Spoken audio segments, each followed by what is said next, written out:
दोस्तों, इस बार यूपी चुनाव में ओवैसी की पार्टी बड़ा उलटफेर करने जा रही है।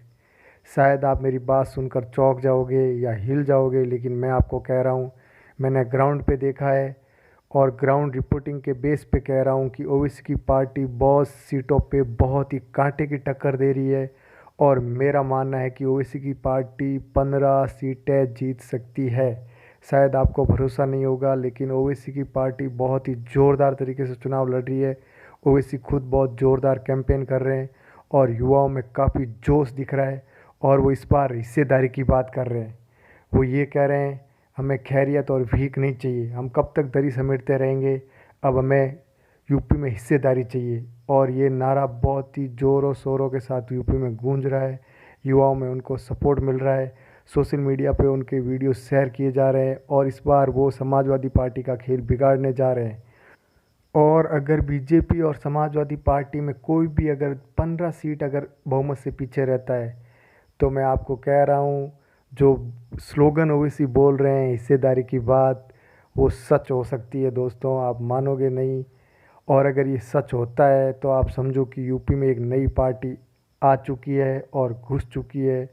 और यूपी में आने वाले टाइम में ये पार्टी बहुत ही आगे बढ़ेगी, क्योंकि यहाँ पे इस पार्टी का वोट बैंक भी बहुत ज़्यादा है और लोग ओवैसी को पसंद करते हैं। जिस हिसाब से वो हर जगह अपनी कौम के मुद्दे उठाते हैं, चाहे वो संसद हो, चाहे वो मीडिया हो, इंटरव्यूज़ हो, और चाहे वो ग्राउंड लेवल पे हो, ओवैसी बहुत ही बड़े नेता बन के उभर रहे हैं और आने वाले टाइम में बहुत बड़े नेता बनेंगे। जो वोट हमेशा कांग्रेस और समाजवादी पार्टी का माना जाता था, अब वो नहीं माना जा रहा है, क्योंकि ओवैसी अब बिहार से लेके यूपी तक मैदान में आ चुके हैं और आने वाले समय में बहुत बड़ा उलटफेर ओवैसी करने वाले हैं।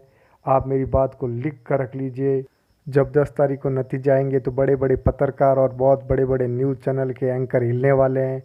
मैं आपको कह रहा हूँ, ओवैसी की पार्टी 10 से 15 सीटें जीत रही है और ये सबको हैरान करने वाली बात है, लेकिन यही होगा यूपी के अंदर।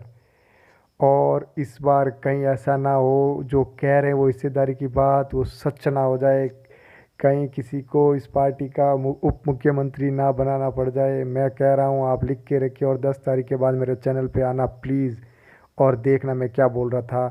Thank you so much.